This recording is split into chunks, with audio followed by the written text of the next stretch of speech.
numerous documentaries and films have been made.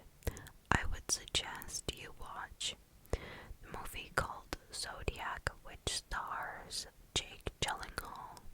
I don't remember the other person's name, but that movie was really good, really interesting. I'm pretty sure I've seen other ones, but I can't remember them now. So, most people are usually quiet about their crimes, but Zodiac, as he dubbed himself, was anything but.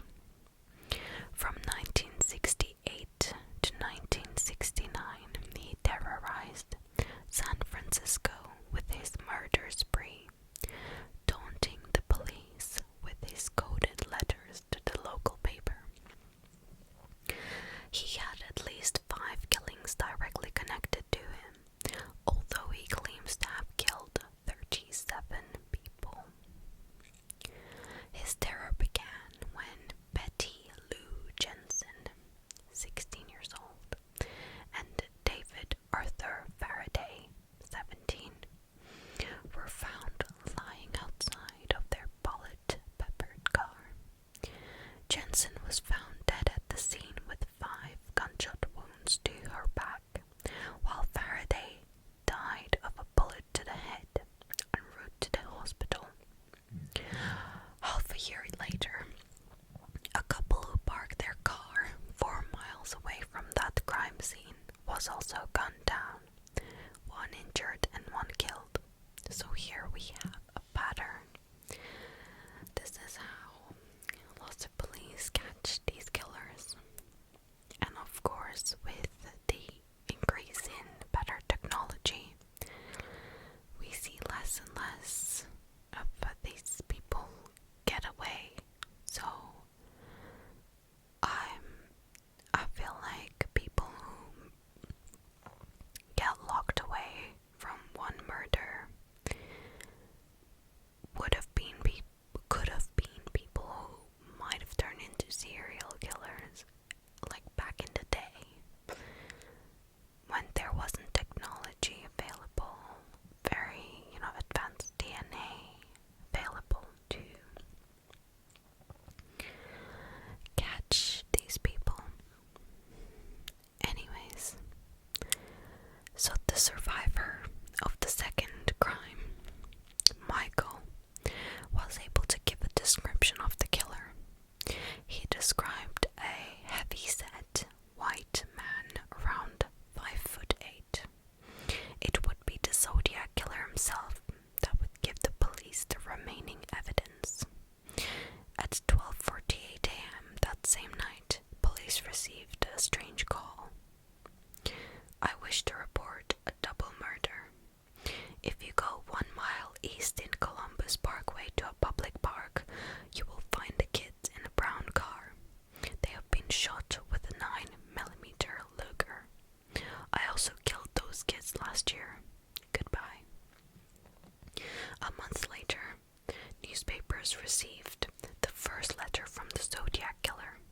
He demanded them publish the letter on the front page of the newspaper, or he'd go on a killing rampage. The letter described the murders, all written with mysterious ciphers that seemed to form a code.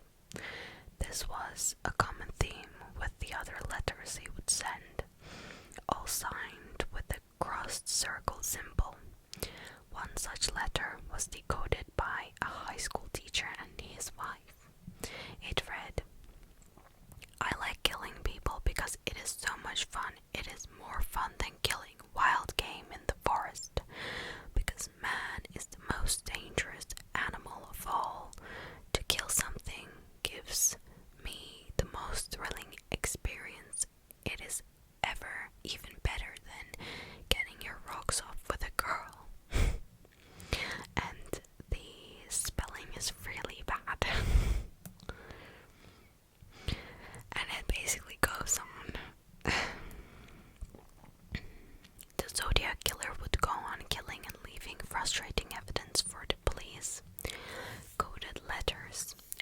his phone calls. The cross circle written on victims' cars sending over blood-stained shirts accounts from survivors, but the police never found him. It's so crazy that somebody just did all of that and they got away. That person is probably dead now. I mean, I sure hope so. They might be alive actually, because if they were doing the crimes in 1969, like 1968 was the first one, they might as well be alive.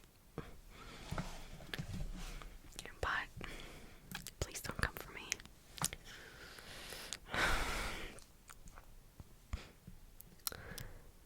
So, the Taman shot case. I don't know how to pronounce it, but it's Tamanshud.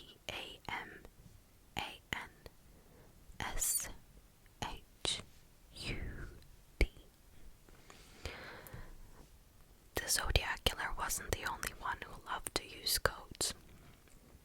On the morning of December 1st, 1948, a body was found on Somerton Beach in Adelaide, Australia. The man's body was in perfect condition, with no injuries to be found. He was well dressed, although all the labels on his clothes were missing. In his pocket was a train ticket to Henley Beach, never to be used. It would be a month later when they would find a suitcase linked to him at Adelaide Railroad Station. Its label was removed, as well as those on the articles of clothing inside it. Unfortunately, it led to no clues, just like his autopsy, which reported no foreign substance in his body that could directly link his death to poisoning.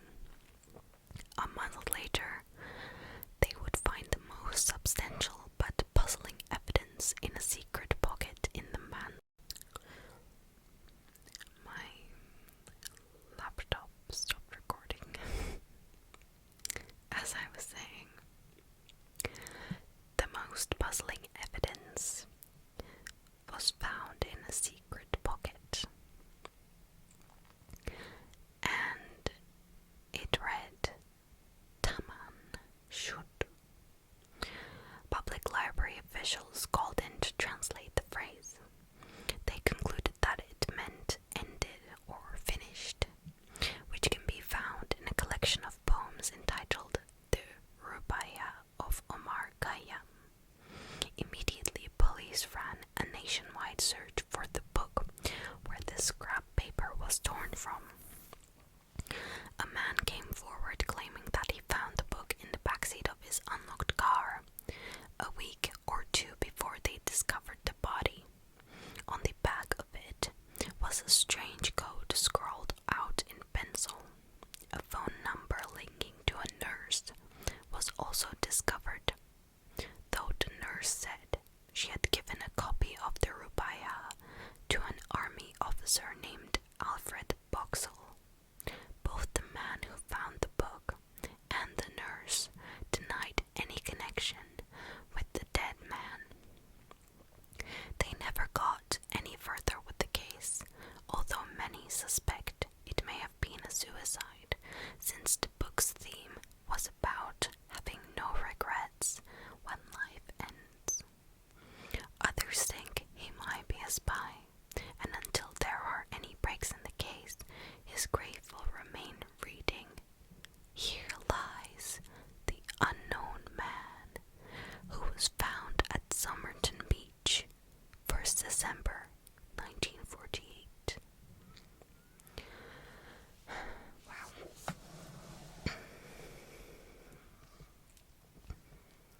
Alright. Let's do more. Oh, that's gross.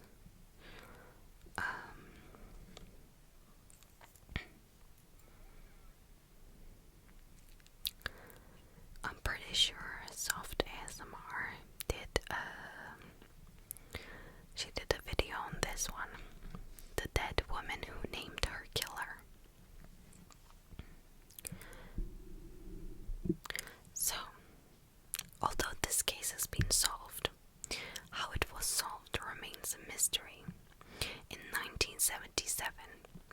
a respiratory therapist in Chicago, was murdered in her apartment.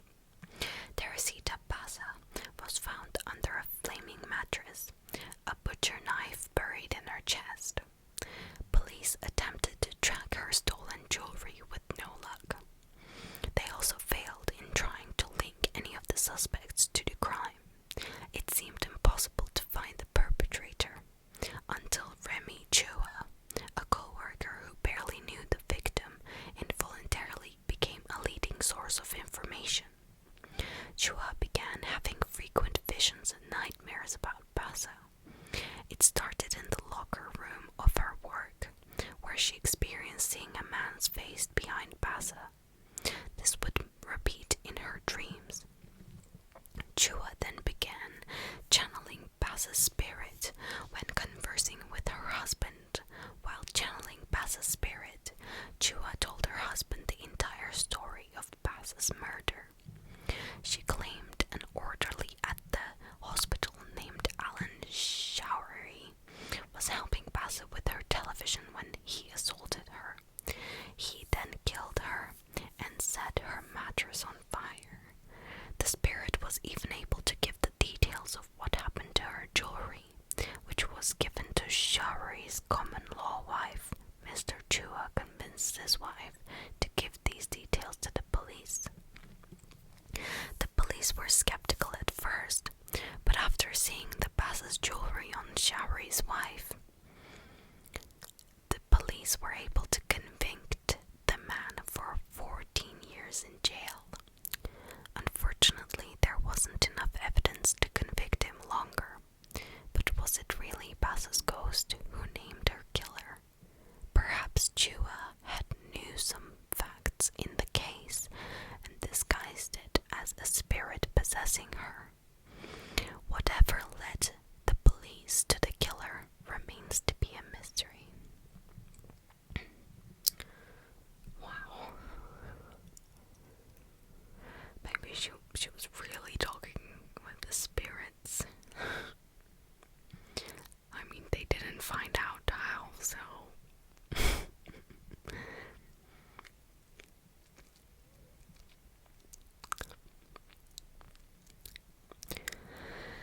This one is about witches.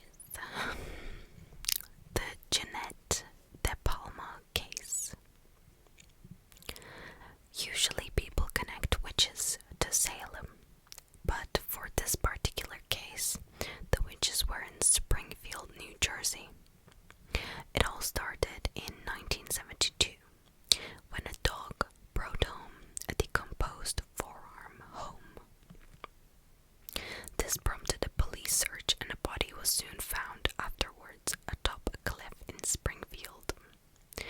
The body was identified to be that of Jeanette De Palmer, a 16-year-old who had gone missing for 6 weeks. Immediately, rumors began spreading as to the cause of her death. The hill where she was discovered was covered with occult symbols, and many believed her body was placed on a makeshift altar. Many locals, even some police members, blame a coven of witches, otherwise known as Satanists, who used De Palma for human sacrifice. Because of a flood, much of the case's details have since been destroyed. How convenient.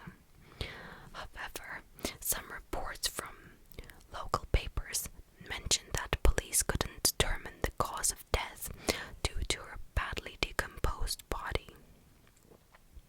They had also investigated a local homeless man who was a prime suspect, only to find no connection with the killing. As for the occult theory, many believe that De Palma may have provoked a group of Satan-worshipping teens at her high school when she was trying to evangelize them. She was involved with a group who helped drug addicts by finding faith in Christ. The reverend who ran the group theorized that she was selected as a sacrifice to the group because of this. Was she a human sacrifice, or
mouse traps would be confiscated by the police, the hunter didn't report the body.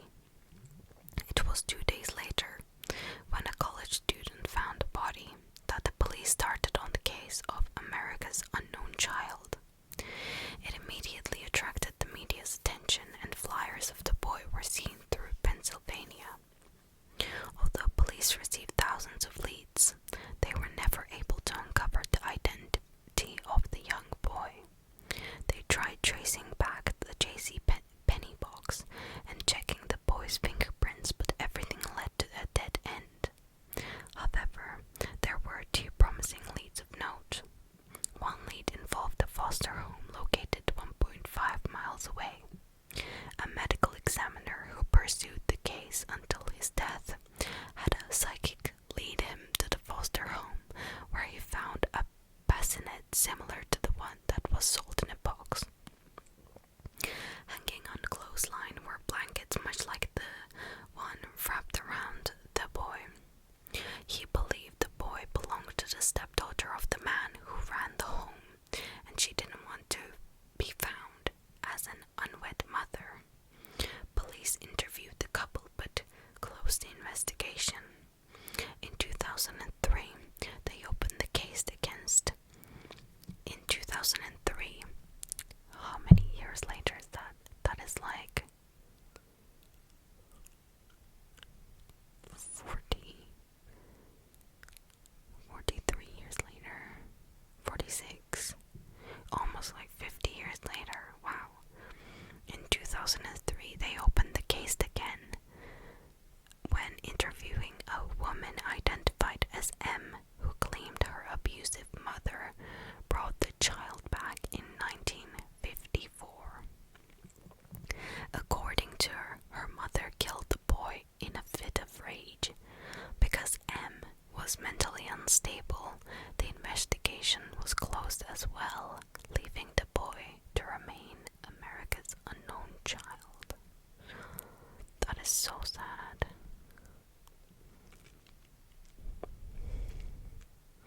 I can't understand how people do that to kids.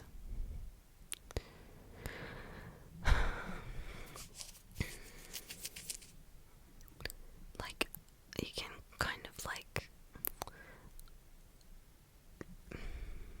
not rationalize, but understand where some people are committing these crimes against kids when